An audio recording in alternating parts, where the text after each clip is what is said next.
बच्चों, नई नई कहानियाँ सुनने के लिए हमारे चैनल को सब्सक्राइब और वीडियो को लाइक करना मत भूलें। एक बार की बात है, एक आदमी अपने गार्डन में टहल रहा था और टहलते टहलते उसकी नज़र एक टहनी पर पड़ी जिस पर एक तितली का कोकेन लटक रहा था। वह उस कोकेन को नोटिस करने लगा और हर रोज़ अपने गार्डन में आता और उसको देखता।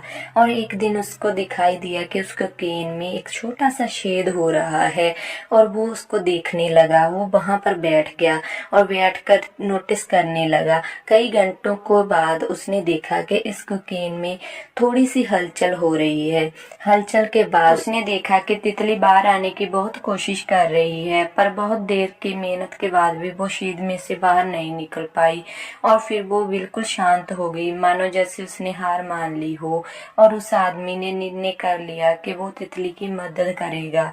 उसने एक कैंची उठाई और कोकेन की ओपनिंग को इतना बड़ा कर दिया कि तितली आसानी से बाहर निकल आए।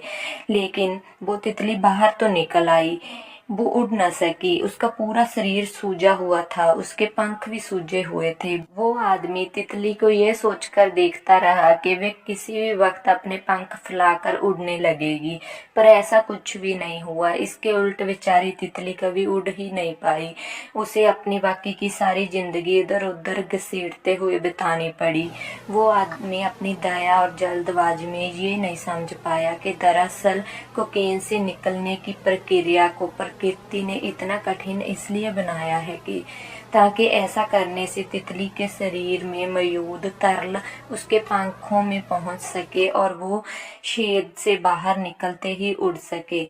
और कभी कभी हमारे जीवन में संघर्ष का होना बहुत जरूरी होता है। यदि हम बिना किसी स्ट्रगल के सब कुछ पाने लगे तो हम भी एक अपंग के समान बन जाएंगे, और बिना मेहनत और संघर्ष के हम कभी उतने मजबूत नहीं बन सकते जितनी हमारी क्षमता है। इसलिए हमारे जीवन में कठिन पलों का होना बहुत जरूरी है। संघर्ष के कारण ही हम बहुत सारी चीजों को सीखते हैं और जिंदगी में आगे बढ़ते हैं।